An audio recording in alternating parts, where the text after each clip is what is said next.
Welcome to McPlum, simple solutions served daily. In this video, I will show you how to make pasta easily at home. First, gather your ingredients. About 200 grams of all-purpose or 00 flour, 2 large eggs, and a small pinch of salt. This simple combination is all you need for delicious, fresh pasta. Using 00 flour gives your pasta a wonderfully smooth texture, but all-purpose works great too. Now, let's mix. On a clean surface, make a well in your mound of flour. Crack the 2 eggs directly into the center of the well, adding the salt. Use a fork to gently whisk the eggs, slowly drawing in flour from the sides until a shaggy dough forms.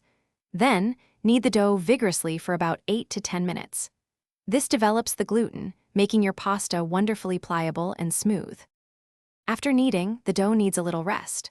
Wrap it tightly in plastic wrap and let it sit at room temperature for at least 30 minutes. This resting period allows the gluten to relax, making the dough much easier to roll. Next, divide your dough into 2 or 3 smaller, manageable portions. Now, you can roll each piece thinly, either with a pasta machine or a good old-fashioned rolling pin, aiming for about 1 to 2 millimeters thick. Almost there. Once your dough is rolled thin, it's time to cut it into your favorite pasta shape. You can make classic fettuccine, tagliatelle, or even lasagna sheets.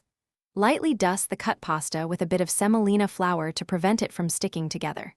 Finally, cook your fresh pasta in a large pot of generously salted boiling water. It cooks incredibly fast, usually in just 2 to 4 minutes, so keep a close eye on it. Thanks for watching. Stay juicy and subscribe.